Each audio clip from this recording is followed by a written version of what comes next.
नमस्ते, मैं हूँ संजय दीक्षित और आप देख रहे हैं दी जयपुर डायलॉग्स। ज्ञानवापी में बहुत जोरदार काम चल रहा है। जी हाँ, अभी कुछ ही दिन पहले आपको ज्ञात है कि इलाहाबाद हाई कोर्ट ने जो शिवलिंगम मिला था, आज से ठीक 1 वर्ष पहले 16 मई को, यानी 16 मई को आदि विश्वेश्वर प्राकट्य दिवस अब मनाया जाने लगा है काशी में। और वह आदि विश्वेश्वर का प्राकट्य 16 मई को जब सर्वे किया जा रहा था, तब मिला था। वो सर्वे किया जा रहा था जब एक मूल जो वाद है, वो श्रृंगार गौरी के दर्शनों से संबंधित है।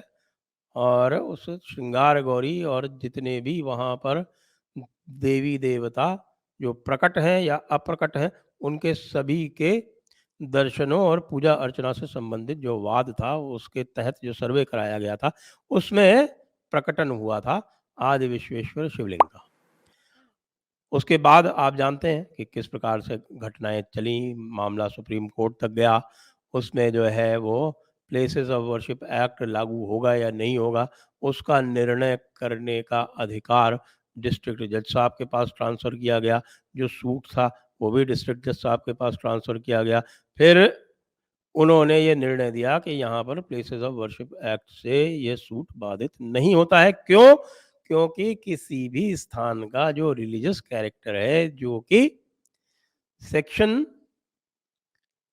4 में प्लेसेस ऑफ वर्शिप एक्ट में जो निर्धारित किया गया है कि किसी भी स्थान का जो रिलीजियस कैरेक्टर है, वो वही रहेगा जो 15 अगस्त 1947 को था। और वो रिलीजियस कैरेक्टर जो है, यह तय किया गया डिस्ट्रिक्ट कोर्ट के द्वारा कि वह केवल और केवल एविडेंस के माध्यम से, साक्ष्यों के माध्यम से, सबूतों के माध्यम से ही तय किया जा सकता है। तो फिर वाद आगे चला। अब जब ये वाद हुआ तो हमारे हिंदू पक्ष की एक बड़ी बीमारी है क्रेडिट लेने की, तो भाई कई सारे लोगों ने नीचे और सारे वाद डाल दिए। फिर एक एप्लीकेशन डाली गई, एक प्रार्थना पत्र डाला गया 250 ग विष्णु शंकर जैन और हरिशंकर जैन जी के द्वारा कि इस शिवलिंग का साइंटिफिक इन्वेस्टिगेशन कराया जाए। उसमें बहुत सारी तकनीकें हैं आजकल, और उन सबको carbon dating, soil testing, ground penetrating radar, इन सब के माध्यम से ये सर्वे कराया जाए और सर्वे करा के इसकी जो है आयु तय की जाए, क्योंकि ये स्वयंभू शिवलिंग है, ये कितना पुराना है ये तय किया जाए। जिसको कि डिस्ट्रिक्ट कोर्ट ने ये कहकर रिजेक्ट कर दिया कि नहीं, इससे जो है वो शिवलिंग डैमेज हो सकता है। एक हमारे जो राखी सिंह जो थी, जितेंद्र सिंह बिसेन की तरफ से जो पक्षकार है, उसकी पक्षकार वो हैं जितेंद्र सिंह बिसेन, उनके पावर ऑफ अटॉर्नी धारक हैं। वो पलट गए, वो जाके मुस्लिम पक्ष से मिल गए। उन्होंने कहा इससे शिवलिंग डैमेज हो जाएगा। वो निस्तारण कर दिया इलाहाबाद हाई कोर्ट ने। और एएसआई की रिपोर्ट पर जब एएसआई ने ये कहा कि बिना किसी भी प्रकार का डैमेज किए हुए ये कार्य हो सकता है, और इसमें ground penetrating radar, soil investigation और उसके साथ-साथ कार्बन डेटिंग इत्यादि को लेकर ये तय किया जा सकता है। और यह भी तय किया जा सकता है कि ऊपर से इस शिवलिंग पे अलग से जो एक खाँचा दिख रहा है, जिसमें 5 लाइनें हैं, उसका भी निर्धारण किया जा सकता है कि ये कितना पुराना है। तो अलग-अलग पूरी तरह से दूध का दूध, पानी का पानी हो सकता है। अब विष्णु शंकर जी ने और हरिशंकर जी ने और उनके साथ 2 अन्य ने, यानी कि रंजना अग्निहोत्री जी जो मथुरा में पूर्ण मुख्य पक्षकार हैं, आरंभिक पक्षकार हैं। रंजना अग्निहोत्री जी, उनके साथ कुछ ने, और फिर नेक्स्ट फ्रेंड बन के और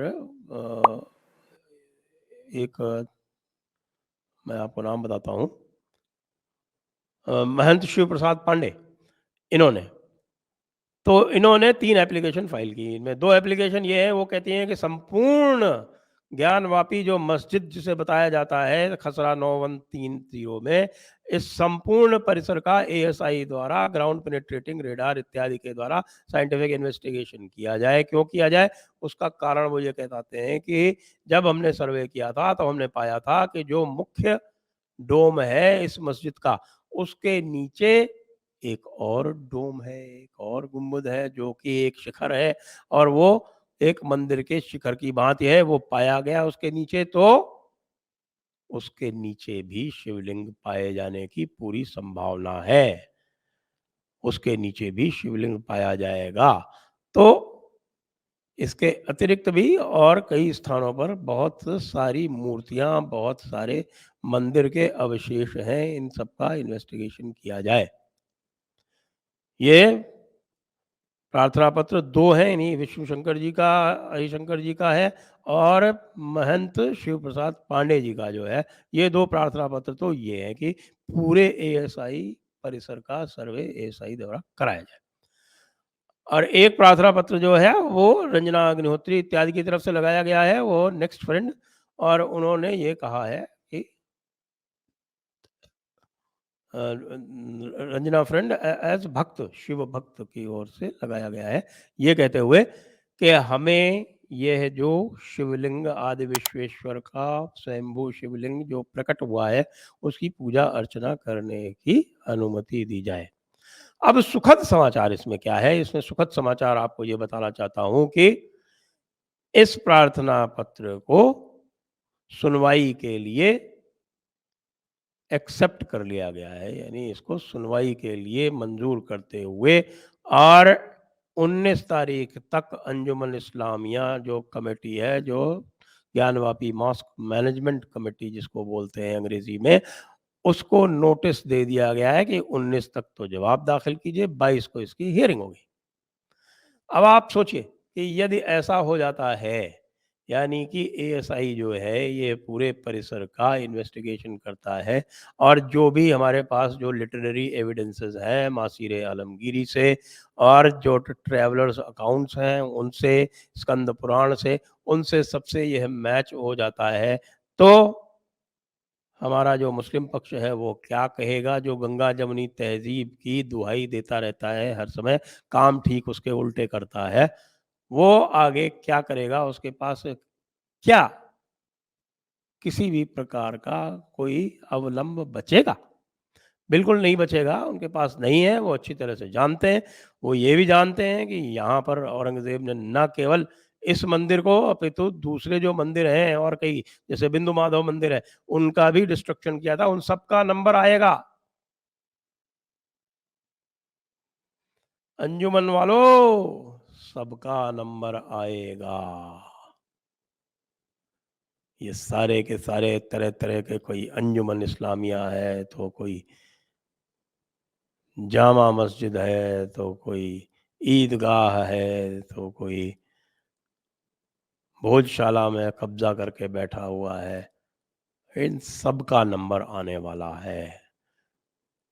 किसी ज़माने में कहा गया था कि 3 मंदिर छोड़ दो, तो हम अपनी जितने भी बाकी क्लेम्स हैं वो छोड़ देंगे। तुमने एक मंदिर भी छोड़ना गवारा नहीं किया। नामाकुलो, तो अब वह वक़्त आ गया है कि अब हम एक-एक मंदिर, एक मंदिर नहीं, अब हम एक-एक मंदिर जो है अपना, जो आक्रांताओं ने तोड़ा है, हम उस एक-एक मंदिर का हिसाब माँगेंगे, और तुमको देना पड़ेगा। यह भी लॉ बिल्कुल पक्का है। हम कई बार आपको ये बता चुके हैं कि जो सुप्रीम कोर्ट की कॉन्स्टिट्यूशनल बेंच द्वारा ले डाउन किया हुआ लॉ है, वह इस प्रकार है। मंदिर के संबंध में, एक बार मंदिर कहीं बन गया तो वह देवता की संपत्ति, जिस देवता की वहाँ प्राण प्रतिष्ठा हुई है, उस देवता की संपत्ति हो जाता है। और मंदिर तोड़ दिया जाए, मूर्ति खंडित कर दी जाए, मूर्ति तोड़ दी जाए, मूर्ति चोरी हो जाए, किसी भी अवस्था में देवता वहाँ से नहीं जाते। देवता के लिए केवल दूसरी मूर्ति लाई जाएगी, देवता उसमें पुनर्प्रवेश कर जाएंगे, वो देवता की भूमि चिरकाल के लिए होगी। ये लॉ है, सुप्रीम कोर्ट का लॉ है। दो कॉन्स्टिट्यूशनल बेंच जो है इस पर दे चुकी हैं। एक महंत राम स्वरूप दास वाला केस है 1959 का, 1961 का ठाकुर गोविंद देव जी, जो कि राजस्थान का ही केस है। ये दोनों आप देख सकते हैं, चेक कर लें इसको। साथ में मस्जिद में इस्माइल फारूकी केस में ये तय कर दिया गया है कि मस्जिद जो है वो कहीं भी हो सकती है, उसका एक ही स्थान पर होना बिल्कुल आवश्यक नहीं है। सऊदी अरब में तो रोज मस्जिदें बदली जाती हैं। तो मस्जिद के साथ इस प्रकार का जो ये बोलते रहते हैं कि once a mosque always a mosque, ऐसा कोई लॉ नहीं है। इस्माइल फारूकी वाला केस देख लें, उसको ओवरटर्न करने का बड़ा प्रयास किया था कपिल सिब्बल एंड कंपनी ने, हो नहीं पाया। तो शिव भक्तों, अब तो बिल्कुल तैयार हो जाओ, क्योंकि अब सावन आने वाला है। और सावन में भोले की सवारी खूब जमेगी। बोलो जोर से, हर हर महादेव। जय हिंद, वंदे मातरम।